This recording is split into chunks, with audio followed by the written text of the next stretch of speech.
우리 이영석 간사님. 예, 우선 피켓 문제에 앞서서 오늘 외통위 전체 회의에 우리 김용호 장관께서 처음으로 출석을 하셨습니다. 근데 김용호 장관 그는 인사청문 과정에서 참으로 여러 가지 문제를 우리가 지적하고 문제 제기한 바가 있습니다. 국회의 정당한 자료 제출을 아주 근거 없이 법적 근거도 없음에도 불구하고 이상한 핑계를 계속 대면서 직계 존민속 배우자의 자료를 제출하지 않아서 깜깜이 인사청문, 맹탕 인사청문회를 만들었었고, 특히 강성 극우 유튜버라고 평가할 정도로 유튜브 활동들을 수천 회를 했음에도 불구하고 그러한 정책 역량을 검증할 수 있는 자료도 역시 근거 없는 복구 자체가 한 달이 걸리니 하는 말도 안 되는 근거를 대면서 끝까지 하기는 거부했던, 그래서 최소한의 도덕성과 자질을 검증하기 어려웠다. 근데 이런 자료 제출 거부 양상이 인사청문회 제도를 무력화시키지 않냐라는 지적들이 있었습니다만, 바로 얼마 전 이동관 방송통신위원장 인사청문회에서도 더욱 심각한 형태로 재현된 바 있습니다. 그래서 우리 과기정통위원회 민주당 의원들은 증언 및 감정에, 국회 증언 및 감정에 관한 법률에 따라서 고소고발을 준비하고 있다는 말씀도 제가 드리겠습니다만, 그래서 직계 가족의 비리나 문제가 있음에도 불구하고 쉽게 공표가 되는 길이 뚫린 게 아닌가, 이런 우려를 금할 필요는 없다. 그리고 김영호 장관은 인사청문회에서 냉전적이고 적대적 대북관을 그대로 드러낸 바 있습니다. 그리고 통일부의 역할, 평화통일 교류에 대한 비전도 전혀 제시하지 못해서 장관으로서 정책 역량을 전혀 인정할 수 없는 이런 것을 확인한 바 있습니다. 그래서 저희 야당 의원들은 통일부 장관으로서 부적격하다고 보고 후보자의 자진 사퇴와 대통령의 임명 철회를 요청한 바 있습니다. 그런 저희들의 강력한 반대에도 불구하고 윤 대통령께서 김용호 장관 임명을 강행한 점에 대해서는 참으로 깊은 유감을 다시 한번 표하고, 이번 결산국회 오늘 회의에서는 저희 민주당 의원들은 김용호 장관을 상대하지 않겠다라는 입장을 정했다는 것을 말씀드리고, 좀 오늘 이 회의장에서는 좀 나가주실 것을 촉구하고요. 대신 차관의 출석을 요청합니다. 네, 우리 김석기 간사님. 예, 우리 이영정 간사님께서 장관을 이 자리에서 나가라고 말씀하셨는데 너무 안타까운 그런 말씀입니다. 지난번 통일부 장관 후보자인 김영호 장관 후보자 인사청문회를 저희들이 같이 했습니다만은, 이 견해가 다를 수 있겠습니다만은 저희 당의 입장에서는 김영호 후보자는 충분히 장관으로서의 자격이 있다고 판단을 했습니다. 통일 문제에 대한 전문성이 충분히 있고 소신을 갖춘 윤석열 정부에 있어서 통일부 장관으로서 적합한 인물이다. 저희들은 이렇게 판단을 했습니다. 그러나 불행하게도 인사청문회 이 결과 채택서가 채택이 안 됐습니다. 저희들이 지속적으로 이 전체 회의를 열어서 이 채택 문제를 논의하자고 계속 요청을 했습니다만은 결국은 회의가 열리지 못했고, 이 대통령은 추가로 재송부 요청을 했고 그 기한인 7월 27일을 넘기게 되었습니다. 그래서 대통령께서 어쩔 수 없이 법적 절차를 다 밟아서 통일부 장관을 임명했습니다. 이것은 정당한 임명 절차인 것입니다.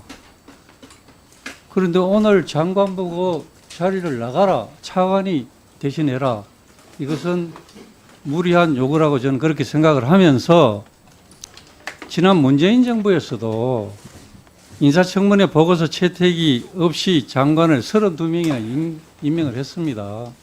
그리고 당시에 통일부 장관, 외교부 장관 저희들이 다 인사청문회를 했습니다마는 보고서 채택에 야당이 협조를 안 했다고 해서 장관을 나가라고 한 적이 없습니다. 정상적으로 다 운영을 해왔습니다. 오늘 또 위원장님께서 원만하게 장관에게 질의 답변이 이루어질 수 있도록 조치해 주시기 바랍니다. 네, 중요한 건 하여튼 법적 절차에 따라 임명된 분이라는 것을 서로 공유해 주면 좋겠습니다. 네, 이자 방금 그 민주당 간사님께서 통일부 장관을 지금 이 현안 질의장에서 나가달라고 요구하셨는데 저는 대단히 부적절한 요구였다라고 저는 말씀드리고 싶습니다. 저희가 야당일 때도 우리 외통위에서 인사청문회를 진행했고 또 그와 관련해서 인사청문회 결과 보고서를 채택하지 못한 적도 있었지만은 장관이 처음으로 현안 질의에 나왔을 때는 비록 마음엔 들지 않지만은 장관의 임명을 다 축하해 주고 현안 질의도 하고 국정감사도 다 했습니다. 이게 지금까지 외교통일위원회 우리 회에서 유지되었던 하나의 관례였습니다.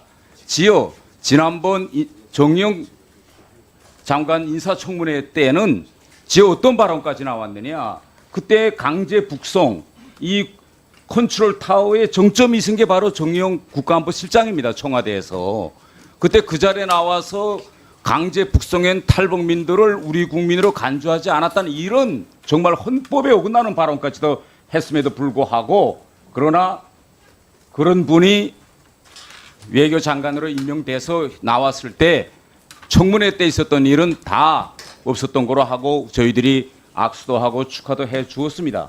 이번에 통일부 장관 김용호 장관께서 후보자 시절 그때 청문회에서 제기됐던 각종 논란거리나 또 지난 시기에 했던 여러 가지 발언 이런 건 뭐 논란이 될 수도 있고 거기에 대해서 서로 다른 견해를 가질 수도 있습니다. 그러나 그러한 모든 발언들은 다 공직이 아닌 교수 시절에 있었던 이런 발언입니다.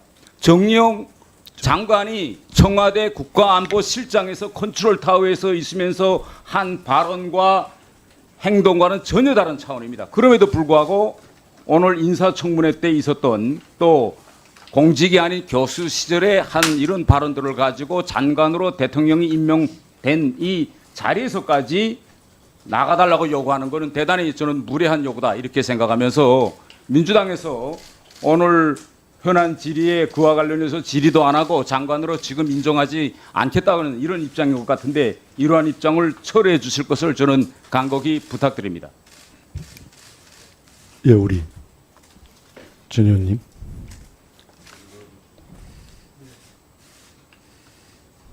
참여정부 때부터죠. 그 청문회가 국무위원으로 확대가 돼서 그동안 한 20년 쭉 했습니다.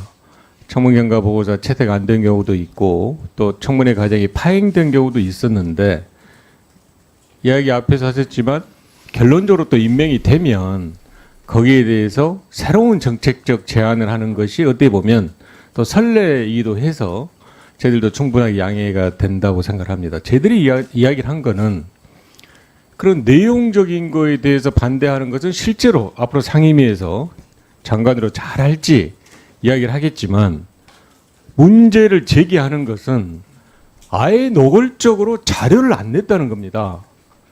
그날 청문회 때 다 보지 않으셨어요? 시간만 가기를 원하고 임대차 계약서 등등 해서 제출을 해야 될 그렇게 구체적인 사유를 이야기함에도 불구하고 자료를 안 낸 경우는 제가 10여 년 쭉 의정 생활하면서 처음이었습니다. 결국 우리 간사께서 이야기하신 대로 그런 선례가 이후의 후보자인 이동관 위원장 후보도 그대로 답습을 하고 있고 그렇다 그러면 우리가 청문회를 왜 하느냐. 적어도 옳고 그르고 맞고 틀리다는 이야기는 할 수 있어야 되는데 이렇게 노골적으로 자료 제출을 거부하는 경우는 그 당시 의원들도 이야기했지만 형사 고발해야 된다라고까지 이야기를 하는 겁니다. 그래서 좀 구별하게 생각하실 거는요. 만약에 이걸 그대로 넘어가면 앞으로 외통위에서는 어떤 청문회도 다 형해야 될 거다. 그리고 김용호 장관뿐만이 아니라 앞으로 국무위원이나 청문회 대상이 되는 분들은 아무런 자료 제출을 하지 않아도 끝난다라는 큰 선례가 될 수가 있습니다. 그런 면에서 저희들이 최소한으로 이야기를 한 게 앞으로 업무 보고를 할 때 아마 장관께서 어떤 태도를 보이실지는 모르지만 적어도 첫 번째 회의에서는 그런 상황에 대해서 위중하게 생각하고 그리고 지금이라도 자료 제출을 하지 않은 것에 대해서는 정말 반성의 말씀을 하시고 그렇게 함으로 해서 장관 개인이 아니라 적어도 국회와 정부 관계 또 앞으로 청문회 제도를 형해야 되는 것에 대해서는 반성의 모습을 보이는 것이 장관에게도 필요하고 우리 외통위 또 우리 국회에도 필요하다고 생각을 하니까요. 그런 부분에 대해서는 기회가 됐는 대로 위원장께서도 좀 엄중하게 조치를 취해 주시길 바랍니다. 네. 우리 김경업 우리 통일부 장관 후보자 시절에 가장 기초적인 자료조차 제출하지 않았을 뿐만 아니라 더 심각한 것은 본인이 가지고 있던 소신이나 철학, 그다음에 대북 정책들을 파악할 수 있는 유튜브 영상 자료를 의도적으로 삭제해서 은폐했다라는 것입니다. 명백하게 이것은 인사 검증을 위한 청문회를 방해하는 행위입니다. 이 부분은 실제로 이런 정도의 청문회 자료를 의도적으로 삭제, 은폐한 행위에 대해서는 분명하게 책임을 물어야 될 상황입니다. 당연히 통일부 장관으로 지명한 것도 부당하고 이 자리에 계속 그 장관직을 수행하는 것도 부당합니다. 이 자리에서 퇴장하시고 오늘 현안 보고와 질의응답은 차관이 대치하는 게 맞습니다. 이상입니다. 예, 우리 김석희 김영호 장관 후보자 인사청문회 때 이 자료 제출이 부실했다. 지금 이런 문제를 계속 문제 제기를 하고 계시는데 그 당시에 우리 이인영 장관 후보자에 대해서 인사청문회 때 좀 생각이 납니다. 우리가 가장 민감하게 생각하는 그 자녀, 그 아들의 병력 그에 대한 특혜 문제, 이 문제에 대해서 저희들이 굉장히 중요하다고 생각하면서 허리가 아파서 군대를 못 갔다고 하니 그 치료한 내역을 달라고 했는데 끝까지 안 줬습니다. 그것을 끝까지 안 줬어요. 그 다음에 그 부인 되시는 분이 하는 그 재단에 서울시에서 당시 박원순 시장이 특혜 지원을 한 의혹을 우리가 파악을 해서 거기 관련된 자료를 내라고 했는데 끝까지 안 줬습니다. 그것은 장관 후보자의 자격, 개인 을 검증하는데 매우 중요한 자료라고 저희들은 생각하고 다른 건 다 안 줘도 좋으니까 이거라도 내라고 강력하게 요구를 냈는데 끝까지 제출 안 했습니다. 이번에 김영호 후보자는 일단 자료 제출 건수가 이인영 후보자 때보다 2.5배의 자료를 제출했습니다. 그리고 충분한 인사검증 청문회 자리에서 자정이 다 될 때까지 밤 12시까지 우리가 열심히 치열하게 했습니다. 그 이후에 서로 이렇게 우리 야당의 협조를 구하지 못해서 결국은 대통령께서 법적 절차를 밟아서 임명을 할 수밖에 없었는데 우리도 이인영 장관 첫 청문회 저 상임위 나왔을 때 다 그대로 인정하고 원만하게 다 했습니다. 근데 지금 와서 나가라고 하는 것은 너무나 부적절하다고 저는 생각을 합니다. 예. 그 이인영 장관 이야기를 계속 거론하는데요. 그때 저도 인사청문 과정에 참여를 해서 똑똑히 기억합니다만 그 신체 검사 자료, 병무청 자료는 제공하겠다고 이야기를 마지막에 했었는데 병원 자료를 병원에는 그 지금 이야기됐던 그 소위 그 병역과 관련된 분야만이 아니라 다른 여러 가지 신체적인 비밀이 들어있는 자료를 다 내놓으라는 요구 때문에 병무청 자료를 국한에 제출하겠다는 이야기를 했음에도 불구하고 국민의힘이 받지 않았던 걸로 기억한다는 말씀을 드리겠고요. 우리 그 장관, 그 통일부 장관에 대한 문제 제기는 자료 제출 문제도 있습니다만, 사실은 아무리 그 장관 되기 전에 교수로서 하는 발언과 주장이라 하더라도 공공연한 방송에서 주장했던 것들이 너무너무 심각하고 치명적인 거라서 그걸 질의했을 때 인사청을 답을 어떻게 했습니까? 예를 들자면 미국이 중국을 이기려면 시진핑을 제거해야 된다. 이게 얼마나 심각한 겁니까? 그리고 북한 문제, 비핵화든 통일 문제건 북한의 인권의 개선을 위해서도 김정은 정권을 붕괴시키지 않으면 한 걸음도 진전할 수 없다. 이런 게 부지기수로 나오고 있고, 그리고 특히 박근혜 그 대통령의 탄핵 문제에 대해서도 여러 차례 물어봐도 애매모호한 태도, 존중한다, 인정하냐, 인정하는 걸 국무위원이면 헌법과 법을 집행하는 의무가 있는데 그런 탄핵 절차에 대해서 인정하지 않는 이런 여러 태도를 보면서 정말 통일부 장관, 국무위원으로서 역할을 할 수 있을까에 대한 아주 그 문제의식을 많이 느끼도록 했던 것들이 여러분들 다들 보지 않았습니까?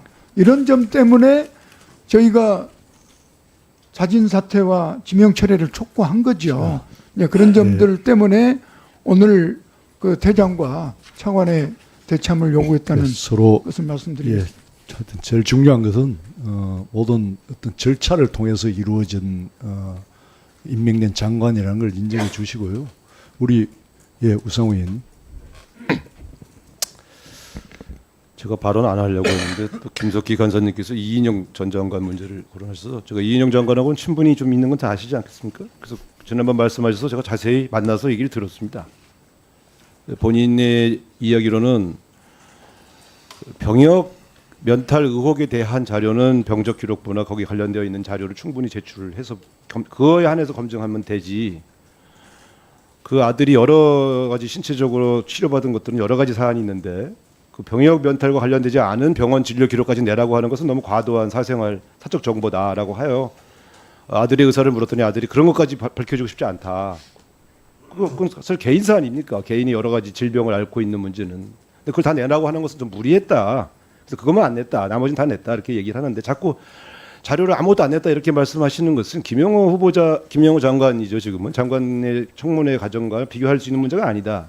저는 이렇게 봅니다. 그래서 병역 관련되어서 의혹을 제기하실 수 있는데 그 의혹이 하려면 병적 관련된 부수 자료만 있으면 되는 것이지 왜 다른 병원 진료 기록 다 내야 되는 것이냐 하는 문제는 나는 이인영 장관의 주장이 더 타당하다고 보거든요. 그래서 자꾸 여기서 김영호 장관을 보호하기 위해서 말씀하시면서 다른 전 장관의 사례를 자꾸 드시는 거는 이제 그만하셔야 된다고 생각합니다. 안 그러시면 또 계속 저는 항의를 하겠습니다. 네, 이 정도로 하시죠.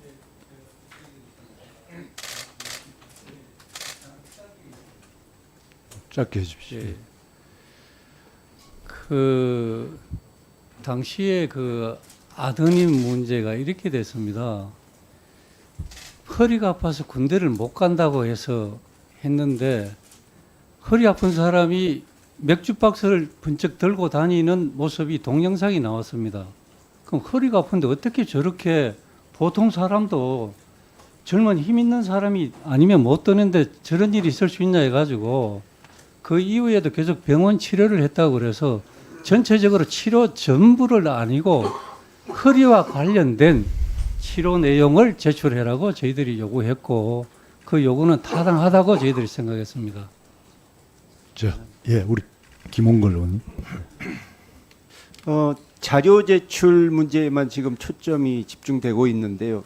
이 자료 제출은 100번 양보해서 뭐 보는 사람에 따라서 이게 필요한 것이라고 볼 수도 있고 아니라고 볼 수도 있는데 김용호 장관께서는 지난 청문회 때 너무 명백한 것까지도 답변을 거부하셨습니다. 그때 제가 근거 자료까지 들이대면서 당신이 그때 새 들었던 집 주인이 이 당신의 동서되는 분 아니냐 이렇게 질문을 드렸는데 그것까지도 답변을 거부했습니다. 사소한 것처럼 보이는 것까지도 답변을 거부하는 것은 아예 국회를 무시하겠다는 태도고 앞으로 장관으로서 회의 때 명백한 근거가 있는 것도 답변 거부를 하지 않을까 이런 염려를 하게 되기 때문에 오늘 확실하게 경고를 하고 넘어가야 된다고 생각합니다. 예. 아니 발언 또 하시겠습니까? 짧게 좀 해주십시오. 예, 위원장님께서 짧게 하라서 짧게 하겠는데요. 저는 이거 지금 오늘 우리가 전체 회의를 소집한 목적과 취지가 뭔지 하는 데 대해서 다시 한번 좀 묻고 싶습니다. 오늘 이 전체를 연다고 해서 우리가 지금 국민들이 제일 관심을 가지는 이 오염수 문제라든가 남북 관계와 관련한 아주 중요한 문제와 관련해서 현안 질의를 해서 우리 국민들에게 정말 바로 알릴 것은 바로 알리는 이런 회의가 될 줄 알았는데 회의 시작에서부터 결국은 남북 관계를 주관하는 통일부 수장인 장관을 나가라. 그렇지 않으면 회의를 할 수 없다. 이런 무리한 요구가 지금 나오고 이와 관련해서 회의가 지금 한 걸음도 진전되지 못하고 있는 이 상황에 대해서 정말 매우 안타깝게 생각합니다. 장관을 현안 질의 회의를 열어놓고 초청하고 나가라고 하는 것은 국정 남북관계의 주체인 국정 운영 주체를 인정하지 않고 또 야당으로서 국정 파트너를 인정하지 않겠다는 같습니다. 네. 그래서 저는 이런 무의미한 이런 자꾸 논전과 논란을 계속 만드는 이런 저 의사진행 발언 이거 중지하고 빨리 회의 진행을 저는 해야 된다. 저는 이렇게 네. 저는 생각하고요. 한 말씀 드리겠는데 우리 외통위에서는 지난 시기 다른 상임위원회들 간 다른 일정한 관행과 사례들이 있습니다. 지금 이 피켓을 붙인 이 피켓의 내용 문제가 아니라 이렇게 피켓을 붙이고 현안 질의 국정감사를 하느냐 마느냐라는 형식을 가지고 수차 이 문제를 외통에서 논의했고 결과적으로는 양당 간사의 합의에서 피켓을 떼고 지금까지 했습니다. 이게 회의록에 다 지금 있고 여기에 뭐 지금 산 증인으로 앉아 계신 분들도 다 있습니다. 우리가 지난 시기 피켓 문제와 관련해서 어떻게 했는지. 그래서 이 피켓 내용을 보고 이건 되고 저건 안 되고 이런 식으로 우리가 기준을 정하지 말고 지금까지 우리 외통위에서는 이 피켓 문제와 관련해서는 국정감사를 비롯해서 현안 질의, 정책 질의에 집중할 수 있게 다 이걸 떼고 한 사례와 관행이 있기 때문에 저는 이 점에 대해서 위원장님께서 빨리 정리하시고 그리고 저는 회의 진행을 해야 된다고 생각합니다. 예, 의사진행 발언 들어봤습니다. 제가 모두의 말씀 들었듯이 내용의 문제가 아니라 현안 질의 들어가기 전에 좀 스스로 이렇게 피켓을 이제 충분히 뜻이 저는 전달됐다고 봅니다. 그래서 좀 띄주시고 회의장 질서를 위해서 주시기 바라고 현안 질의 들어가기 전에 이 회의의 원만한 진행을 위해서 잠시 제가 정회를 선포합니다.